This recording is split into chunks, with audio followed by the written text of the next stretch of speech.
खरं तर या राज्यातलं एक अत्यंत उत्कृष्ट नेतृत्व, ज्यांची प्रशासनावर उत्तम प्रकारची पकड होती आणि कार्यकर्त्याला एकदा विश्वास टाकल्यानंतरनं पूर्णपणानं ताकद देणारं नेतृत्व म्हणून अजितदादांकडे आम्ही सर्वजण लहानपणापासून पाहायचो.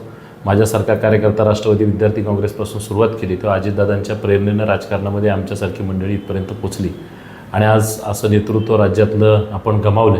ही अत्यंत दुःखद घटना सकाळी घडली. त्या निश्चितपणानं मनाला आजही ती खरी वाटत नाही.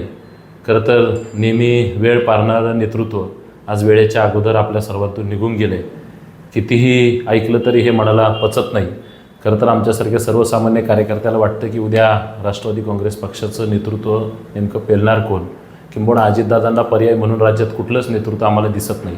त्यांची कामाची हातोटी, प्रशासनावरचं वचक, एक विजन घेऊन काम करण्याची जी पद्धत, ते खरं तर आज नेतृत्व राज्यातलं हरपले. फार मोठी नुकसान या राज्याची, पुणे जिल्ह्याची झालेली आहे. आम्हाला वाटतं की दोन्ही राष्ट्रवादी काँग्रेस पक्ष आगामी कालखंडामध्ये एकत्र यावेत आणि यावरती सन्माननीय शरद पवार साहेबांनी योग्य निर्णय घेऊन कार्यकर्त्यांची पुन्हा नव्यानं मूठ बांधावी. राष्ट्रवादी काँग्रेस पक्षातील सर्व कार्यकर्त्यांनी आम्ही एक गोष्ट ठरवली आहे की पुणे जिल्ह्यामध्ये पिंपरी चिंचवड आणि पुणे महानगरपालिकेच्या निकालानंतरनं कार्यकर्ते पेटून उठले होते की ग्रामीण भागामध्ये पुन्हा एकदा राष्ट्रवादी काँग्रेसच्या माध्यमातून दादांच्या हात घड्याळाच्या माध्यमातून बळकट करायचे. परंतु आज ते पूर्ण होणारं स्वप्न बघायला दादा आज आपल्यात नाहीत.